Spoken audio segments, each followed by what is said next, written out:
Rhombus के बारे में हम लोग पढ़ेंगे। रोम्बस और पैरेललोग्राम में थोड़ा सा डिफरेंस होता है और थोड़ा ही डिफरेंस की वजह से इसमें काफ़ी सारे कॉन्सेप्ट बदल जाते हैं। जैसे हमने पैरेललोग्राम पढ़ा था तो उसके सिर्फ आमने सामने के side, opposite sides and opposite angles बराबर थे। लेकिन यहाँ पर आपको ध्यान क्या देना है कि यहाँ पर जो रोम्बस है इसके चारों साइड बराबर होते हैं। रोम्बस का फोटो कुछ ऐसा नहीं बनता, ये स्क्वायर टाइप है, कुछ ऐसा बनता है, कुछ ऐसा बनता है, हल्का टेढ़ा, हल्का टेढ़ा। और ये चारों साइड बराबर होने के साथ साथ अपोजिट साइड हमेशा पैरेलल होते हैं, अपोजिट साइड्स पैरेलल होते हैं। ये बात ध्यान दो, all sides are equal and opposite sides are parallel to each other. Opposite side parallel होता है, लेकिन कहानी यह है कि जो इसका एंगल होता है वो इसका भी जो एडजेसेंट एंगल होता है उसका सम 180 डिग्री होता है और इसके भी अपोजिट एंगल्स बराबर होते हैं, इसके भी अपोजिट एंगल्स बराबर होते हैं। बोलोगे जी सर, देखो सब लिखा हुआ है, opposite side are parallel to each other, all sides are equal. आगे बोला diagonal divide rhombus in equal area, वो तो डायगोनल उसका भी डिवाइड करता है, इसका भी डिवाइड करता है। ये चारों इक्वल एरिया में डिवाइड हो जाते हैं। बोलोगे जी सर कि अगर मेरा ये एक है तो ये भी एक होगा और ये भी एक होगा और ये भी एक होगा। इसमें कुछ स्पेशल चीज़ें जो बनती हैं जो पैरेललोग्राम में नहीं बनती हैं, लाइक इसका जो डायगोनल है वो 90 पे कट करता है। ये इंपॉर्टेंट है कि डायगोनल बाइसेक्ट ईच अदर। ये तो आपका पैरेललोग्राम में भी डायगोनल एक दूसरे को बाइसेक्ट करता है इक्वल भागों में। इसका मतलब है कि जो लेंथ ऑफ ए से दिस पॉइंट है, मान लो इसे हम लोग ओ से रिप्रेजेंट कर दिए, तो जो लेंथ ऑफ ए ओ है वो बराबर हो जाएगा ओ सी के, बराबर हो जाएगा ओ बी के, बराबर हो जाएगा ओ डी के। नहीं, ओ बी और ओ डी के बराबर नहीं, ए ओ बराबर हो जाएगा ओ सी के और ओ बी बराबर हो जाएगा ओ डी के। ये तो डायगोनल बाइसेक्ट करते हैं ईच अदर को। डायगोनल हमेशा 90 पे कट करता है। देखो कुछ अलग चीजें जो पैरेललोग्राम से, कि डायगोनल 90 से कट करता है और इसका वर्टिसेस जो होता है ना, वर्टिकल एंगल यहाँ पर ये भी बाइसेक्ट होता है, दो इक्वल पार्ट में बाइसेक्ट होता है। तो देखो दो पॉइंट अलग है, एक है डायगोनल कट्स एट 90 डिग्री, एक है कि diagonal bisect the vertex angle, vertex angle को डायगोनल डिवाइड करता है। ये दो चीजें स्पेशल होती है इसमें और इस स्पेशलिटी की वजह से काफी सारी चीजें बदलती है। अब आगे हम लोग दो चीजें पढ़ेंगे। ये तो सिंपल सिंपल चीज है, डायगोनल 90 पे कट करेगा, डायगोनल एक दूसरे को बाइसेक्ट करेगा, ऑल साइड बराबर होंगे, पैरेलल होते हैं, साइड एंगल जो होता है उसका भी एंगल अपोजिट एंगल बराबर होता है, एडजेसेंट एंगल का सम 180 होता है और आपके जो डायगोनल है वो वर्टिकल एंगल को भी, वर्टिसेस के एंगल को भी बाइसेक्ट करते हैं। अब इंपॉर्टेंट है कि इसका एरिया और इसका डायगोनल में क्या रिलेशन आता है, एरिया और डायगोनल में क्या रिलेशन आता है, एरिया कैसे निकालते हैं और डायगोनल और साइड का रिलेशन, दो चीज़ों के ऊपर बात करेंगे। ज़्यादा कुछ होता नहीं है, रोम्बस सबसे ईजीएस्ट है और रोम्बस से ज़्यादा सवाल भी नहीं बनते। बात यह है कि रोम्बस से ज़्यादा सवाल भी नहीं बनते। एरिया कैसे निकालते हैं, तो तीन तरीके से इसका एरिया भी निकाल सकते हैं। पहला कि अगर आपको दोनों साइड गिवन हो और बीच का एंगल गिवन है तो आप बोल सकते हो एरिया बराबर होगा ए इंटू ए साइन थीटा, तो ए square sine theta, A into A sine theta तो ए स्क्वायर साइन थीटा। अगर आपको सिंपल बेस गिवन हो और इस पे परपेंडिकुलर हाइट गिवन हो, बेस गिवन हो और इस पे परपेंडिकुलर हाइट गिवन हो, तो आप सिंपल बोल दोगे बेस इंटू हाइट। और तीसरा तरीका होता है एरिया हम लोग डायगोनल से कैसे निकालते हैं। आपको पता है कि डायगोनल जो है इक्वल पार्ट में कटता है। जी सर, अगर मेरे ये पूरा लेंथ d1 होगा और ये पूरा लेंथ d2 होगा तो ये आधा लेंथ क्या होगा d1/2 और ये आधा लेंथ क्या होगा d2/2। और पहले ही बोल दिया था मैं कि जो डायगोनल होता है वो रोम्बस को 4 इक्वल एरिया में काटता है, 4 इक्वल एरिया में बांटता है। मतलब अगर मैं इसका एरिया निकाल के इसके 4 गुना कर दूं तो एरिया आ जाएगा पूरे का, क्योंकि ये एरिया इसके बराबर है, इसके बराबर है और इसके बराबर है, चारों एक दूसरे के बराबर है। हमने ये पार्ट भी पढ़ा था कि जो मेरा रोम्बस होता है, रोम्बस के जो डायगोनल है एक दूसरे को 90 पे कट करते हैं। बोलोगे जी सर, मतलब अगर मैं ओ ए बी ट्रायंगल को फोकस करूं, ओ ए बी ट्रायंगल को फोकस करूं तो आई कैन इजीली से कि 1/2 d1/2 into d2/2, 1/2 d1/2 into d2/2, 1/2 triangle O A B का एरिया निकाल रहा हूं, ट्रायंगल ओ ए, बी का एरिया आएगा 1/2 d1/2 इंटू d2/2। अब मैं बोलूँ ये तो मेरा ओ ए बी का एरिया है, लेकिन मुझे पूरे के पूरे ए बी सी डी का एरिया चाहिए। पूरे के पूरे ए बी सी डी का एरिया क्या आएगा? तो सर 4 से मल्टीप्लाई कर दो। जब 4 ऑफ ओ ए बी करोगे, 4 ऑफ ओ ए बी करोगे तो ये हो जाएगा 4 into 1/2 into d1 into d2/4। तो मुझे पूरा का पूरा parallelogram A B C D के एरिया निकल के आएगा 1/2 d1 d2। एक चीज और आप लिख सकते हो कि जो पैरेललोग्राम के एरिया है, एरिया ऑफ पैरेललोग्राम बोल रहा हूं, sorry, rhombus, area of rhombus जो है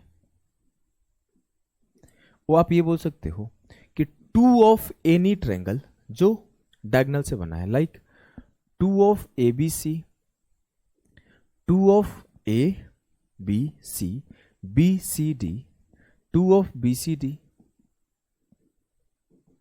या आप बोल सकते हो 2 ऑफ ए डी सी। आप किसी भी एक बड़े वाले ट्रायंगल का एरिया निकाल के 2 गुना कर दोगे तो आ जाएगा, या फिर 2 ऑफ ए बी डी, इन सब के बराबर होता है। या फिर आप ऐसे ही बोल सकते हो कि इस ट्रायंगल का एरिया निकलता है तो बोल दूंगा कि हाफ ऑफ रोम्बस का एरिया होगा। बोलोगे जी सर। साथ के साथ मैं ऐसे भी बोल सकता हूं जो एरिया ऑफ रोम्बस है वो बराबर होगा 4 of A O B, 4 of B O C, 4 of C O D, 4 of A O D. अगर इसका 4 गुना कर दो, 4 ऑफ एओ बी, 4 गुणे बी ओ सी, 4 गुणे सी ओ डी और 4 गुणे एओ डी, तो इन सब के एरिया के भी बराबर होता है। क्या आपको इस बात से तकलीफ है? होना ही नहीं चाहिए, होना ही नहीं चाहिए। सर एरिया निकालने आ गया। एक और रिलेशन होता है, relation between diagonal and side. जैसे हम लोग relation between diagonal and side जब हमने पैरेललोग्राम में पढ़ा था तो पढ़ा था d1 का स्क्वायर प्लस d2 का स्क्वायर बराबर होता है 2 इंटू ए स्क्वायर प्लस बी स्क्वायर। अगर आप वैसे भी निकालोगे तो निकल के आ जाएगा। बस यहाँ पे जो ए स्क्वायर प्लस बी स्क्वायर की जगह पर ए स्क्वायर प्लस ए स्क्वायर होगा, 2 दूना 4 ए स्क्वायर हो जाएगा। लेकिन अगर आप इसे प्रूफ करोगे, मतलब क्या सिखा रहा था हमने पैरेललोग्राम में, क्या पढ़ा था हमने? ये पढ़ा था कि d1 का स्क्वायर प्लस d2 का स्क्वायर बराबर होता है 2 इंटू ए स्क्वायर प्लस बी स्क्वायर। तो यहाँ पे जो b है और a है बराबर है, यहाँ ए स्क्वायर हो जाएगा, तो 2 into 2 A square 4 a square आता है। आप ऐसे भी प्रूफ कर सकते हो, या फिर आप ऐसे प्रूफ कर सकते हो कि बोलोगे जो मेरा ओ ए बी ट्रायंगल है वो राइट एंगल ट्रायंगल है। बोलेंगे जी सर। अगर हम बोलूँ कि d1/2 का स्क्वायर और d2/2 का स्क्वायर किसके बराबर होगा, तो बोलोगे सर ए स्क्वायर के बराबर। तो d1 square upon 4 plus d2 square upon 4 बराबर होगा ए स्क्वायर। तो d1 square plus d2 square बराबर होगा 4a स्क्वायर। क्या आपको कोई समस्या है, कोई कष्ट है, कोई पीड़ा है, कोई परेशानी है? बोलोगे नहीं सर। इसको करो अपोजिट एंगल। एक बहुत ही स्पेशल केस होता है, मतलब इस पे कई बार सवाल पूछे जा चुके हैं, स्पेशल केस है, ध्यान रखना। मैं कई बार अदर क्लासेस में भी डिस्कस करते रहता हूं इस केस को, कि जब 2 इक्विलेटरल ट्रायंगल को मिला के एक आपका फॉर्म कर दिया जाए रोम्बस। जब 2 इक्विलेटरल ट्रायंगल को मिला के एक रोम्बस फॉर्म कर दिया जाए तो कैसे बनता है रोम्बस? आप ध्यान से देखो तो ए बी डी एक इक्विलेटरल ट्रायंगल है और बी सी डी भी एक इक्विलेटरल ट्रायंगल है।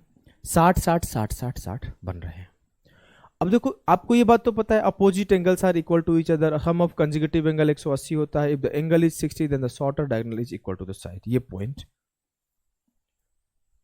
If the angle is 60 then the shorter diagonal is equal to the side. इस पॉइंट को ध्यान देना है, इस पॉइंट को आपको ध्यान देना है। जो आपका जब ये इक्विलेटरल ट्रायंगल फॉर्म होगा ना तभी ये केस होगा, और कभी केस नहीं होगा। जब मान लो आपका ये रोम्बस है, ये रोम्बस, इनका बीच का एंगल हमने 60 माना। आपको पता है जब बीच का एंगल 60 माना तो इसका एडजेसेंट एंगल का सम और इसका सम 180 होगा, तो एडजेसेंट एंगल बाय डिफॉल्ट 120 हो जाएगा। बोलोगे जी सर बाय डिफॉल्ट 120 हो जाएगा, तो ये 60 हो जाएगा और फिर ये 120 हो जाएगा। जब हमने इसके शॉर्टर डायगोनल को मिलाया, जब हमने इसके शॉर्टेस्ट डायगोनल को मिलाया तो हमें पता है डायगोनल वर्टिसेस वर्टिकल एंगल को, जो एंगल ऑन वर्टेक्स है उसे 2 इक्वल पार्ट में डिवाइड करता है, तो इसे ये 60 60 में डिवाइड कर देगा। क्या इस बात से आपत्ति है? नहीं सर। और जैसे ही 60-60 में डिवाइड किया तो मुझे क्या पता चला कि ये मेरा 60-60-60 का एक इक्विलेटरल ट्रायंगल जिसे समबाहु त्रिभुज कहते हैं फॉर्म हो गया। मतलब ये और ये बराबर हो गए, ये बराबर हो गए। तो मुझे क्या मिला? ये और ये ट्रायंगल एक दूसरे को टच कर रहे हैं, और जहां पर टच कर रहे हैं वो भी इनके साइड है। इट मीन्स ये स्टेटमेंट यहाँ पे कंक्लूड होता है कि if the angle is 60 then the shorter diagonal is equal to the side. इस बात को आप याद रखना, कई बार सीधा सवाल बनते हैं। आगे समझना, अगर आप पढ़े होंगे तो आपको एक और हाइट एंड डिस्टेंस में चीज पढ़ाया था मैं।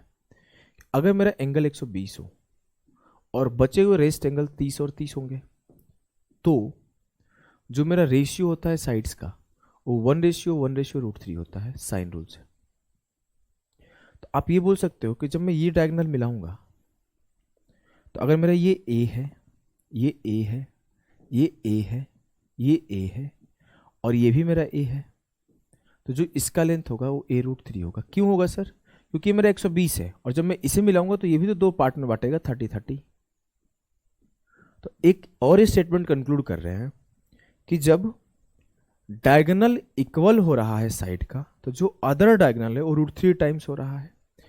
जो अदर डायगोनल है वो √3 टाइम्स हो रहा है। मतलब D1:D2 1:√3 हो रहा है, 1:√3 हो रहा है। और उस केस में साइड भी 1 हो रहा है, उस केस में साइड भी 1 हो रहा है। समझ रहे हो बात? जब मैं बोला साइड मेरा 1 यूनिट है और एक शॉर्टर डायगोनल भी मेरा 1 यूनिट है, तो उस केस में जो सेकंड डायगोनल होगा √3 यूनिट होगा, क्योंकि ये A√3 होगा। तो इस रेशियो को भी आप साथ के साथ याद रख सकते हो। साथ के साथ याद रख सकते हो कि जब भी आपका इक्विलेटरल ट्रायंगल का केस आएगा और बोलेगा कि उनके डायगोनल ये है, तो आप बोल दो कि दूसरा डायगोनल √3 गुना होगा, ये होगा फटाफट से, क्योंकि डायगोनल के बीच के रेशियो 1:√3 सिर्फ और सिर्फ एक ही केस में होगा जब एंगल 60 होगा। ज़्यादा सवाल पूछे नहीं जाते हैं रोम्बस से। जो सवाल है मैं सारे के सारे लेकर आया हूँ, फटाफट से 10 मिनट के अंदर इनके सारे सवाल को निपटा देते हैं। चलो,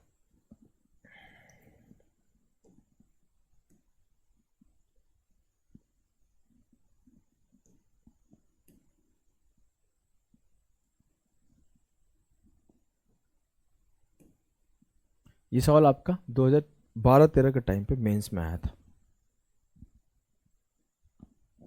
चलो, क्या है? Two equilateral triangle of a side 10√3 centimetre are joined to form a quadrilateral.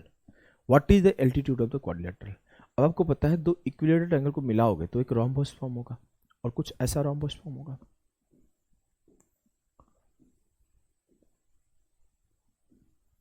और जिसका साइड खुद बोल रहा है कि 10√3 है, जिसका साइड खुद बोल रहा है कि 10√3 है,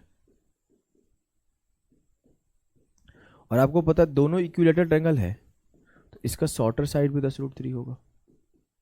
बोलोगे जी सर। और ये एंगल क्या होगा? 60। अब आपसे बोला है कि एल्टीट्यूड का लेंथ बताओ। कई सारे तरीके, जितने तरीके आपको मैंने सब लगा दो। सर मुझे सबसे बेसिक तरीका लगाता हूं, एरिया को इक्वेट करके मैं इस गिवन क्वाड्रिलेटरल या फिर रोम्बस का एरिया कैसे फाइंड आउट कर सकता हूं? तो a into A sine 60, A² sine 60। तो जो एरिया ऑफ रोम्बस होगा इसको मैं A² साइन 60 लिख सकता हूं। बोलोगे जी सर। और साथ के साथ सर मैं इस एरिया को कुछ इस तरीके से भी लिख सकता हूं। कैसे लिख सकता हूं? अगर मैं बोलूं कि यहां पे जो हाइट है वो h है, तो मैं बोल दूंगा base into height, base into height. और मुझे एल्टीट्यूड ही हाइट ही फाइंड करना है। तो a कितना है? 10√3 का स्क्वायर, अच्छा 10√3 इंटू 10√3 इंटू साइन 60 की value √3/2 upon base 10√3 into height h। 10√3 से 10√3 गया, 2 से काटा 2 बचे 10 गया, √3 इंटू √3 5 दिया 15। जो हाइट की लेंथ आई वो 15 आई, जो लेंथ ऑफ हाइट आया वो 15 आया। क्या आपको इस बात से आपत्ति है, विपत्ति है, कष्ट है, पीड़ा है, परेशानी है? तो बताइए। होना ही नहीं चाहिए। इस सवाल करिए। In a rhombus A B C D, A बराबर है 60 एंड द ए बी बराबर 12, then the length of the B D is. मुझे बी डी का लेंथ पूछा है। अब जैसे ये बोला 60 तो मुझे दिमाग में तो आ ही गया होगा कि 60 डिग्री के केस में चीज़ें आसान हो जाती है। ए यहाँ रखते हैं। अब मुझसे बोला है अच्छा ए 60 है तो यहाँ ठीक है, कोई बात नहीं। जैसे ए छोटा एंगल फॉर्म होगा ना भाई, तो छोटा एंगल यहाँ रख लेते हैं। ए बी सी डी, ए 60 है, ए 60 है तो ये बी डी भी 60 होगा, बराबर होगा। क्योंकि ये 60 है तो 120 होता, लेकिन ये आधा आधा 60 हो जाएगा, और ये भी 60 हो जाएंगे, ये भी 60 हो जाएंगे, ये भी 60 हो जाएंगे। मुझसे ए भी 12 बोला, पेपर का है वो सवाल है, तो सब के सब 12 थे तो ये सब 12 हो जाएंगे, बी डी 12 होगा। अगर मुझसे पूछता ए सी क्या होगा तो मैं सीधा बोल देता 12√3 होगा। अगर मुझसे पूछता ए सी क्या होगा तो मैं बता देता कि ए सी होगा 12√3। क्या आपको कोई दिक्कत है? नहीं सर। इसे करो, ए बी सी डी जो रोम्बस, तो कौन सा सही है? सर अभी अभी तो आपने पढ़ाया था कि ए सी का स्क्वायर प्लस बी डी का स्क्वायर बराबर 4 ऑफ ए बी का स्क्वायर, डी1 का स्क्वायर प्लस डी2 का स्क्वायर, डी1 का स्क्वायर प्लस डी2 का स्क्वायर बराबर ऑफ 4a स्क्वायर, बराबर होता है 4a स्क्वायर। चलो, if the diagonal of a rhombus is 4.8 and 1.4 then what is the perimeter of rhombus? Perimeter of rhombus बताना है आपको, लेंथ ऑफ डायगोनल दिया गया है। अगर आप चाहो तो फोटो बना के बना सकते हो, वैसे बहुत इजी सवाल है। चलो मैं करा देता हूँ फोटो बना के। आपका रोम्बस समचतुर्भुज के डायगोनल दिए गए 4.8 और 1.4। ये अगर पूरा 4.8 होगा मेरे लाल तो ये आधा 2.4 होगा, अगर ये पूरा 1.4 होगा मेरे लाल तो ये आधा 0.7 होगा। बचपन से पढ़े थे 7, 24, 25 या ट्रिपलेट। बचपन से भी पढ़े थे कि रोम्बस के दोनों डायगोनल एक दूसरे को 90 पे कट करते हैं। अगर ये मेरा 0.7 है, ये मेरा 2.4 है, तो बचा हुआ 2.5 हो जाएगा। और आपने बचपन में ही पढ़ा था कि रोम्बस के सारे साइड बराबर होते हैं, सब 2.5 2.5 2.5 हो गए। आपसे पूछा है पेरीमीटर बताओ, तो 2.5 2.5 2.5 सबको जोड़ दोगे तो 2.5 चौके 10 जो होगा वो बराबर होगा रोम्बस के पेरीमीटर के। कोई समस्या? कोई समस्या नहीं। आखिरी सवाल सॉल्व करो। बोला है perimeter of a rhombus is 2p and the sum of the length of a diagonal is m, find area of rhombus. आपको पेरीमीटर ऑफ रोम्बस 2p दिया गया है, मतलब 4a। अगर मेरा रोम्बस का लेंथ a है तो 4a का वैल्यू 2p दिया हुआ है, और sum of length of diagonal is m, जो लेंथ ऑफ डायगोनल दिया गया है तो d1 प्लस d2 का वैल्यू जो दिया गया है वो दिया गया है m। मुझसे बोला है एरिया बताओ, एरिया ऑफ रोम्बस क्या होगा? कैसे करिएगा? सोचिए, टाइम लगाइए, थोड़ा सा ध्यान लगाओ, सोचो, कुछ ना कुछ हो जाए। सर हमें एक रिलेशन पता है। क्या पता है? d1 का स्क्वायर प्लस d2 का स्क्वायर बराबर 4a का स्क्वायर होता है, बराबर 4a का स्क्वायर होता है। बोलोगे जी सर, तो अप्लाई करो। पहले हमने इसको स्क्वायर कर दिया, तो ये d1 का स्क्वायर प्लस d2 का स्क्वायर प्लस 2d1 d2। ये सर d1 d2 आने का कोई फायदा है? हाँ है। कैसे है? जो सर मेरा area of triangle, area of rhombus होता है, जो एरिया ऑफ रोम्बस होता है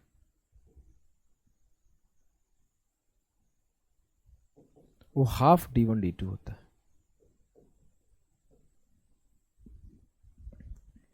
अब आपको पता है कि d1 का स्क्वायर प्लस d2 का स्क्वायर बराबर होता है 4a स्क्वायर का, और a का वैल्यू क्या है सर? p/2। तो आपका a स्क्वायर का वैल्यू क्या होगा?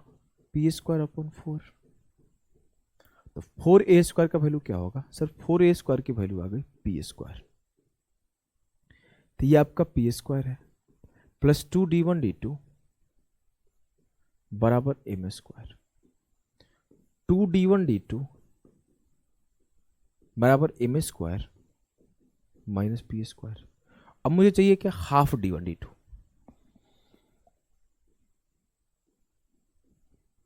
दोनों तरफ हमने 4 से मल्टीप्लाई कर दिया, तो half d1 d2 it means area of rhombus बराबर हुआ 1/4 m square minus p square. क्या आपको चीज़ें क्लियर है? बोलोगे जी सर चीज़ें क्लियर है। हाफ d1 d2 बराबर 1/4 m² minus p² will be the correct answer of this question. तो आपका रोम्बस यहाँ से खत्म हुआ। आगे हम लोग छोटा सा क्लास में रेक्टेंगल पढ़ेंगे, क्योंकि रेक्टेंगल से भी ज़्यादा सवाल बनते नहीं हैं, कुछ बेसिक सवाल बनता है और एक ब्रिटिश फ्लैग थ्योरम से कुछ सवाल कभी कभार बनते हैं। एक ही बार एक सवाल आया हुआ है ब्रिटिश फ्लैग थ्योरम से, उसमें 2 कॉन्सेप्ट, फिर आपके स्क्वायर और ट्रेपेजियम और आपका क्वाड्रिलेटरल इंड हो जाएगा। अभी के लिए इतना ही, टाटा बाय बाय सभी को।